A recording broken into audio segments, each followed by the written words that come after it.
What's going on, guys? It's Punjabi Marciano right here. I just want to talk a little bit about Andy Ruiz.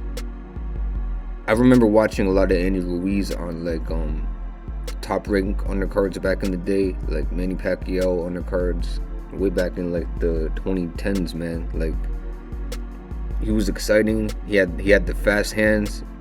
I remember a lot of people on YouTube were saying he had like some of the fastest hands in the heavyweight division at the time.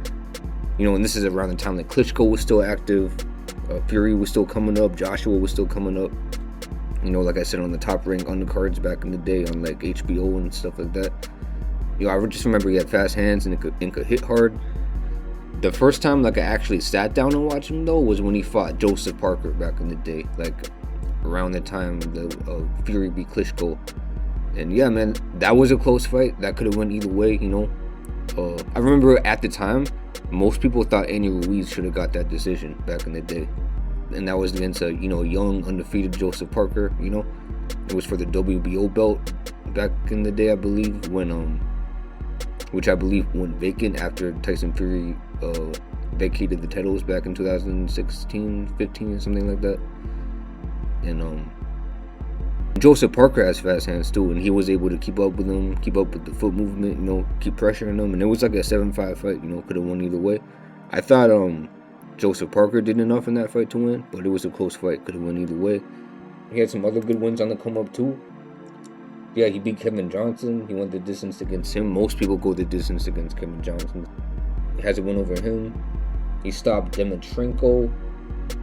And then a few months after that, he fought Anthony Joshua, pulled off one of the biggest upsets in heavyweight boxing history, you know, up there with Buster Douglas, up there with, Muhammad Ali losing to Leon Spinks, up there with Fury when he beat Klitschko, you know. That was a crazy win, and he became like a household name. I remember around that time, like, he was everywhere, man, Andy Ruiz. And then, you know, he didn't train the way he should have. He came into the rematch, came in there overweight, looked like he didn't train properly. He was hardly throwing punches, and he lost that decision to Joshua. And I guess in between those two fights, he got to that bag or something, man. And I mean, who wouldn't? That's like life-changing money. The money he must have got paid, you know. So who wouldn't?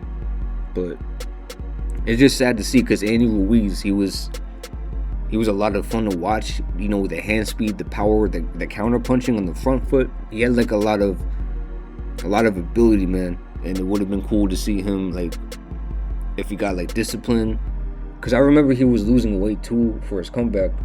Right after that, he fought 2 years later, or a year and a half later, he fought Chris Arreola, and he lost a lot of weight. It looked like he was taking things seriously, but I remember he looked kind of poor in that fight. He got dropped against Chris Arreola, so he you know, he did what he does. He took some time off, came back next year, and he fought Luis Ortiz, who was I believe he was like in his mid-40s around this time. Not the best Luis Ortiz, but still he got the job done. He dropped him a gang of times, but even that was a close fight. But again, he was fighting Luis Ortiz, you know, who's a crafty southpaw, so counter-punching, good, you know, counter-punching like himself. So, you know, that was a good one for him too, you know. Then he takes 2 more years off, and he fights Jarrell Miller. And you know, in the early rounds of the Jarrell Miller fight, and this fight was 2024, so this was like around like 2 years after the Luis Ortiz fight. So yeah, against Jarrell Miller, he looked okay in the first like 3-4 rounds, but I guess around in the early rounds he broke his hand. And yeah, Jarrell Miller, you know, he was able to outwork him, and I believe he was lucky to get that draw. I know he had a crazy hand injury, but yeah, man, broke his hand. He had a poor, you know, he didn't look amazing. He didn't look good against Jarrell Miller, you know. Broke his hand, and I guess he had to take the time off, you know, so his hand could heal. But you know, so since the Joshua fight, how many times did he fight? 1, 2, 3 times since he fought Joshua, you know. So, and that was like, this is like a 6-year time period we're talking about from the Joshua fight. That was 6 years ago, you know.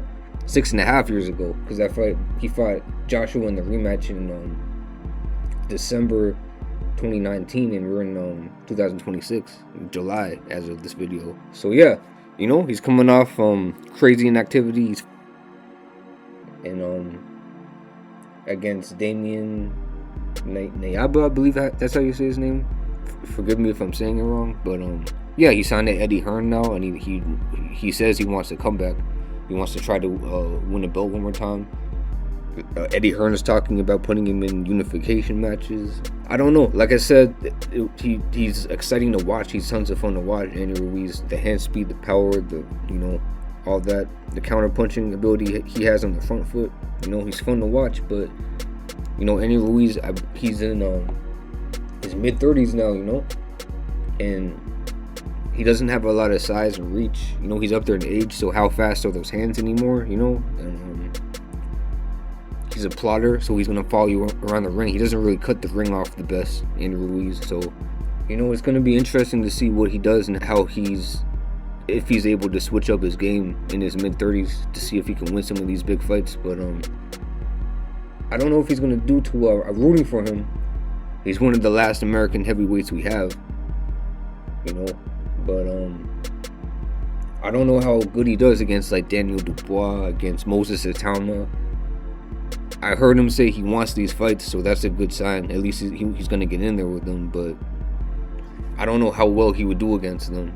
I don't even know how well he's going to look against this guy he's coming back against. So we're going to see what happens with him. I mean, it's just disappointing, man, because he, like I keep saying, he was tons of fun to watch. Imagine him like in his prime versus like Deontay Wilder.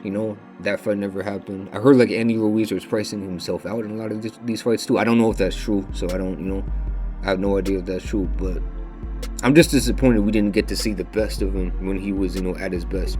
I mean, he made that life-changing money, that ruins you, and didn't ruin him. His life changed for the better, but just as a fight fan, I wish we got to see more of him.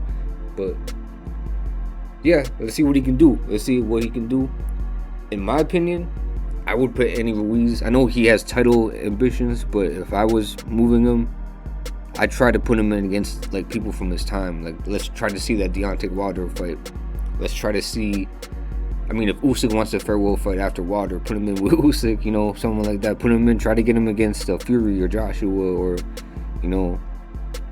Joseph Parker rematch, something like that. Because I don't know if he's gonna do too good against these young guys, like 10 years younger than him, with the style that he fights in and coming off of all that inactivity. I say they should try to push for the Wilder fight. Imagine how big that fight would be in America. That'd be and that'd be entertaining to watch. I'd imagine that they're both kind of like as diminished as each other, so it would be a fun action-packed fight. Wilder versus Ruiz. I'd love to see that one. Put him in with people from his time, though. I don't know how. I feel like if he gets in there with like a Daniel Dubois or like a Moses Itauma, it wouldn't look good. And as a fan, I don't want to see him go out like that. But I'm excited to see him fight again because I'm an Andy Ruiz fan. But let's see what happens. I hope it works out well for him, and I hope he can reclaim those titles. But yeah, just my thoughts. Punjabi Marciano, and I'm out.